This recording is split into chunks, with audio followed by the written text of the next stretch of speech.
So March of 2020, we're all hearing sort of that we might take a few days off from the NBA. We were actually with New Orleans. We were on a West Coast trip, and we had gone to San Francisco, and we were in Sacramento getting ready to play. I was dealing with a hamstring injury, so I was sort of in the back. Guys are out on the court shooting, whatever. Fans are coming in the arena, and we're watching the early game and getting ready to tip off. And all of a sudden, this guy runs out on the court, and I feel like the FBI was in the building. That was crazy. And then so I've told the story of what we sort of went through in that locker room, because we ultimately decided not to. They were going to let us play the game. We ultimately decided I don't want to be in a stadium with 20,000 people. What do you remember about that night though in Oklahoma City? Man, first of all, that was a big game. That was for seeding. So like we're ready to go. Rudy's out because he obviously had COVID, but he was sick. So we're in here like, all right, like, we got to help Tony out. Tony Bradley, who's, I want to say second year, like that guy's really started much. We got to be over communicative, telling like we're all locked in, man, and ready to go. And we get out there and we're going through the handshakes. And I remember sitting there, I'm shooting the ball, like chilling, like, oh, this is probably like water on the floor or something. But then out of nowhere, like all these suits just come running on the floor. And I'm like, it must be like a shooter in the building. Like I'm thinking like it's something crazy. And then it never dawned on me that it was that until it was. And then Chris was like, CP was like, what's up with Rudy? Like, what's up with Rudy? And we're like, no one's saying nothing. We're just like, all right, game's canceled. So we get in the back. Quinn's like, all right, Rudy has COVID. So now we're like, oh shit.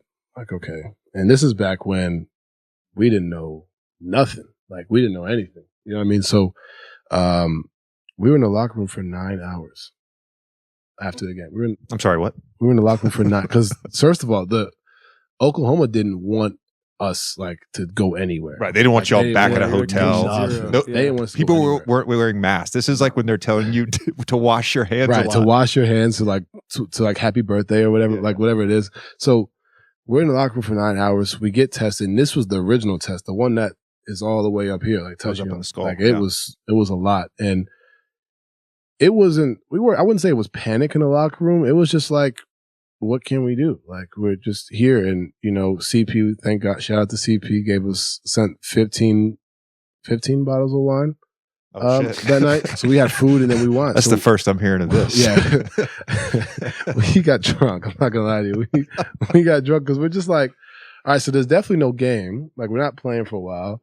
And they're in a moment where you can't, everybody's calling. We're on FaceTime with everybody. Anybody you could think of is calling everybody in this locker room. And we're sitting there like we just don't know what's going to happen. Like we're trying to drink to not be scared. Like, you know what I mean? Like in one of those moments, you're just helpless. So then after 9 hours, we finally go to, I don't know what hotel it was, but the way we went about it was, I don't know who drove the bus, but he was in a full suit. He drove the bus. We're going back to the hotel. Like a hazmat suit? Yes. Like full suit. Everybody's in a full suit. Everybody that's not within our team is in a, and we keep in mind, we had 53 in the travel party. So that's reporters too. That's the coaches, the training staff. That's whoever. We're all in the locker room. And then we get to the hotel and it was weird. So like the cops are there and the hotel's completely emptied out. It's just us and the cops are sitting there and we can't get food.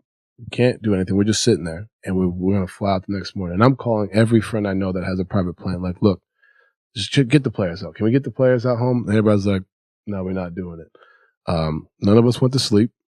We're just sitting there on the curb of I want to say it's like a Residence Inn or something. We're just sitting on the curb outside. Renaissance Inn. Renaissance. That's what it is. Thank you. That's where I know the hotel. That's where we're at. Just sitting on the curb. Just sitting on the curb, drinking Bud Lights, just chatting. Because we just like, this is the craziest thing I've ever experienced. Because we're just like, all right, like, what happens? Like, we didn't think any of us might have had it at the time. And, Ed, if you ever talk to Ed Davis had a cold. And when I tell you he was coughing up a lung the whole night, and we over here like, stay the fuck away from us. Like, we don't want no parts. And we like literally would stand over here and Ed be by himself. And it was just crazy, man. Like it was like just a scene out of a movie. I'll never forget that night. I have pictures on my phone from that night that I'll probably frame up in my house at some point in time and tell my kids, like, this is what this is one of the biggest moments in sports and in history of the country. Who was drunker, Joe or George? Do you remember? I know both those guys. No, they were both up there though. They were both up there. JC was up there too. But no, that was it was a weird time though, because nobody really knew what it was, right? And I was very much like, I just don't want to get it, because as an athlete, a respiratory illness, like I don't want to get it.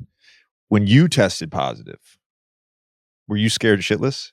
Or did you kind of feel like, all right, I'm gonna be all right because I'm young? I was angry.